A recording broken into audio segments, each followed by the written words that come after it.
Hey friends, welcome back. We are working our way through a series of episodes all about why you should care about seasonal living. So, today we're going to be talking about something that's a lighter aspect of seasonal living, something that you might already be doing to some extent, and that is using seasonal living to help to create a higher quality of life through aesthetics and ritual. And what I mean by that is basically decorating not just for the holidays, but for different times of year. So one of the things that I think that I see in a lot of people is kind of getting stuck in the doldrums, right? Like we kind of live the same life day in and day out, and we are so tired and exhausted and overly committed a lot of the times that we don't take time to live in the moment. We don't take time to create experiences for ourselves. One of the things that I didn't do for a lot of years was to decorate my personal space for different holidays and seasons. We don't have a family, and I just felt like, oh, who am I really doing this for anyway? What is the purpose of this? It doesn't really seem like it does anything. But then I went through several years of not doing any of that. And what I noticed is that I really felt disengaged from a lot more in life by not taking time to recognize the seasons and the holidays in the ways that I was used to. And how I started to come back to this was by spending more time in nature and realizing that as I developed a stronger relationship with nature, the more time I was spending outside, the more time I was learning how to observe what was happening in nature, the more I hated to break that connection by going indoors every night and turning on my devices. And I realized that I really needed to create more of an indoor-outdoor living sort of style for myself. And I couldn't do that by doing a whole home remodel and like putting an amazing sunroom in or something like that. I needed to do it in simple ways. And I think that a lot of us are in a similar situation. I also, at the same time, I really rail against commercialization of holidays, and I did not want to be participating in that side of things. And so I wanted to start to not just decorate, but to enhance my home life through aesthetics by honoring the cycle of the year, by honoring the cycle of the seasons, by bringing more of the outdoors in. So in the fall, that started looking like making my table look like Martha Stewart was here. So I would put on a beautiful, some kind of table runner or some kind of warm colored fall fabrics on the table. And then I would go out into the woods and I would collect beautiful leaves, and I might bring in some branches. I might bring in some dried berries or things like that that would really look beautiful, and then I would make a whole tablescape with it. And it really created a focal point, not just for the room, but for the whole house. That was the place where we were spending the most time together as a couple, where we were having people over, and it started to enhance the idea of what used to be called the hearth of the home.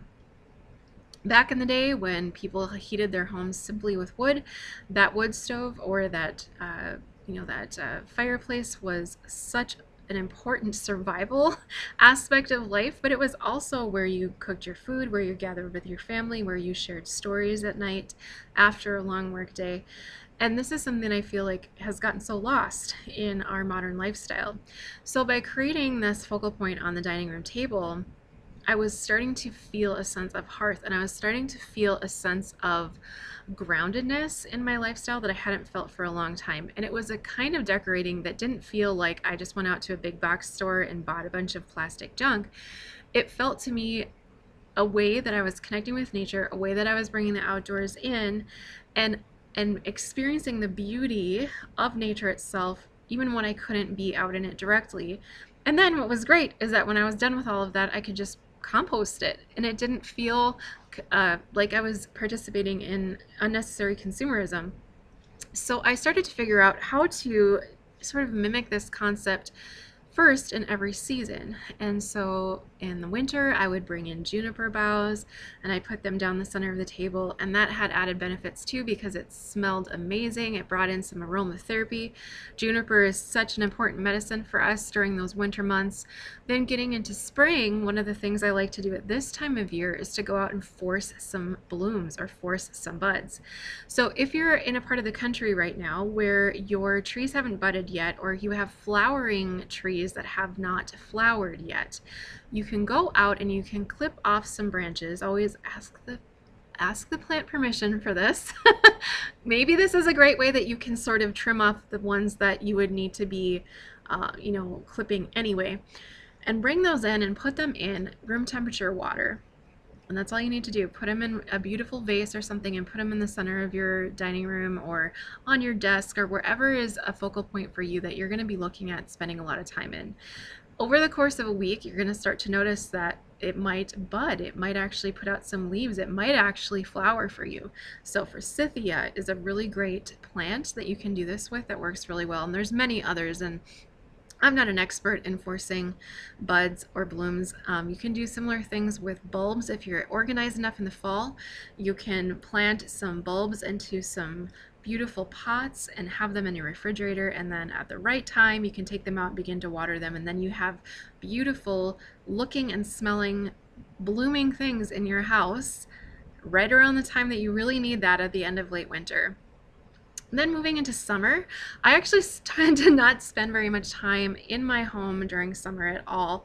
But one thing that I do absolutely do is whatever is blooming around my yard, that some of that is going to be coming in and going to be put on the table. And it just helps to anchor our space. It helps us to stay connected with nature. Now, for some people, maybe you don't have a dining room. Some people like to create more of a sense of ritual out of this. And by ritual, I don't necessarily mean something occult at all. I just mean a process that helps to produce more of a sense of mindfulness and presence for you in your life, in your priorities, in your connection with nature, yourself, and the divine. Okay, so whatever that looks like for you, great. Some people create an altar space, or for myself, I don't have an altar, but I do have, those of you that are watching on the YouTube, I do have a shelf behind me that is a central location in our living room, and I have found that I really like to change what's on that shelf according to the equinoxes and solstices. So we just passed the spring equinox, and back there on the shelf I have things that represent new life and new birth. I have chicks, I have eggs, I have things that kind of look like Easter decorations, but they also are reminding us of what's happening in spring. It's a completely different color, it's a completely different shape than what I had there earlier, which was some winter things, and it's a very small amount of change that you have to do. The other thing that I think is kind of crazy about modern decorating is that we think every inch of our house, interior and exterior, needs to be somehow altered drastically in order for it to be decorated. And for me, I like to keep things simple. It can be as simple as changing the table covering and a few things on a shelf and a centerpiece, and I feel like that helps to acknowledge, for me, my connection with nature all throughout the year. It helps to honor the cycle of the year. It helps to keep me connected with that and like what other aspects of that season need to be on front of my mind, right? Because the mind, what you focus on, you find. And when I have visible reminders for myself in my space of, oh yeah, we passed the spring equinox, we're now into spring, I really do have to remember to plant those seeds next week. I really do have to remember to get to the garden center and get that plant that I really want to plant in that spot. Or I need to remember that this is the season of planting, so what else do I need to be planting in my business, in my family, so on and so forth. It just is a good visual reminder for you of the other aspects of the season, whether it's the elemental medicine that we talked about, whether it is your health and different things that you can be leveraging in your health, whether it's your goals and priorities and things that you want to change in your daily routine. Those visual reminders are very, very powerful. It's not that there's anything magical about it. It's just that it helps to keep reminding your subconscious brain what your conscious brain already knows. So who would have thought that something like decorating could do all of that for us? And when you can create a sense of mindfulness with that, it can really help to bring more of a sense of presence and more of a sense of quality of life and aesthetic beauty back to your life, which is something that really does help to boost your mood. It's also something that's really fun to do with your family. So some of the things that we've been talking about in seasonal living might be more personal habits, personal choices, personal life and health hacks that you might be looking at doing.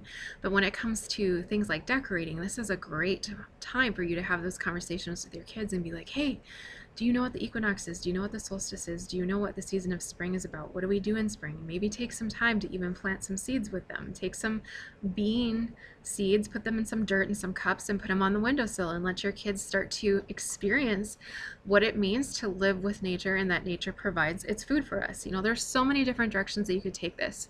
But I want to encourage you to, if you are a person that feels like you have to do all of this decorating, if you love that, awesome. I love that you love that. If you find that overwhelming, I'm going to encourage you to let that go and think about how you can actually celebrate the seasons, the cycle of the year, the holidays in ways that are truly meaningful, truly authentically important to you, that isn't necessarily about outward appearances, but is about how you can bring more beauty and more connection with nature and more of a presence to how you move through your days. Taking out some of that hurry and that outward display and instead making it about the heart and about that hearth space. So how can you enhance your hearth space for whatever season that you're in when you're listening to this podcast? I would love to hear what you do, and I would love to hear how you feel about it in the comments below. This is a short mini episode, but I hope that it was potent and packed with some things for thought for you.